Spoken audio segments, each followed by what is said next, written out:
კომუნიკაციების მარეგულირებელ ეროვნულ კომისიაში კი შპს-ს სიხშირის მინიჭების საკითხს კომისიის 3 წევრის შეკრებისთანავე განიხილავენ. კომუნიკაციების მარეგულირებელი ეროვნული კომისიის საზოგადოებასთან ურთიერთობის სამსახურის უფროსის ხატია ყურაშვილის განცხადებით 3 წევრი საკმარისია იმისთვის, რომ კომისიამ შესაბამისი გადაწყვეტილება მიიღოს.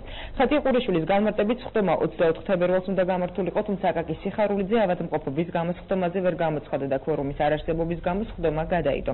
შეგახსენებთ, ქართული ოცნების პრესპიკერმა მაია ფანჯიკიძემ დღეს გამართულ ბრიფინგზე კომუნიკაციების მარეგულირებელი ეროვნული კომისიის წევრები ქვორუმის ხელოვნურად ჩაშლაში დაადანაშაულა. როგორც მაია ფანჯიკიძემ დღევანდელ ბრიფინგზე განაცხადა, ქვორუმის შეკრება ვერ ხერხდება და მეცხრე არხს სიხშირესთან დაკავშირებით პრობლემები აქვს. რომელიც ჭირდება იურიდიული სალაში შესწავლამდე, როგორც წესი იგრიკა და მისი 100% წლის ფლობელი. სიხშირეს რაც შეეხება ცნობილია ეს ჩვენთვის, მაგრამ მე რამდენადაც ვიცი, ვერ მოხერხდა კვორუმის შეკრება ეროვნულ საკომუნიკაციო საბჭოში და მისი ორი წევრი, ერთი არის აკაკი სიხარულიძე, მეორე თვარცდები კვიტაიშვილი გვარად, არ მიდიან კომისიის ხდომაზე და ამით ხელოვნურად უშლიან ხელს კვორუმის შეკრებას. ამ საკითხზე ახლა მე განსაკუთრებული პოზიცია არ მაქვს, იმიტომ რომ ეს არის დამოუკიდებელი ტელევიზია, რომელიც ჩამოყალიბდება დამოუკიდებელ და ობიექტურ ტელევიზიად.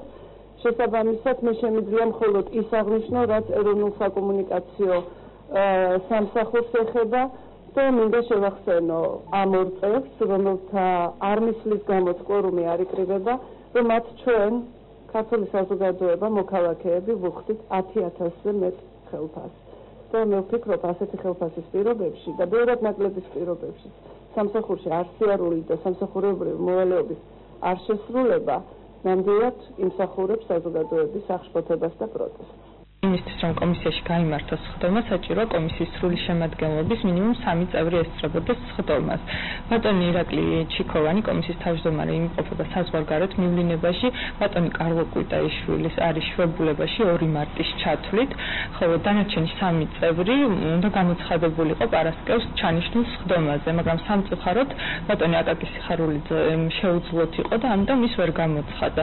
როგორც კი მინიმუმ 3 წევრი შეიკრიბება, გაიმართება სხდომა და ჩვეულებრივად ჩატარდება და მინდა მოვუწოდო ყველას, რომ საკითხის პოლიტიზირებას უსაფუძვლო ამ შემთხვევაში. ეს არის რადიო სარელეო კავშირისთვის სიხშირე, რომელიც ტელეკომპანიებს ესაჭიროება ეთერში გასვლისთვის, თქვათ, ანძიდან ტელევიზიის სტუდიამდე და სტუდიიდან ანძამდე მასალის გადასაგორებლად, პირდაპირ ჩართვების განსახორციელებლად და ასე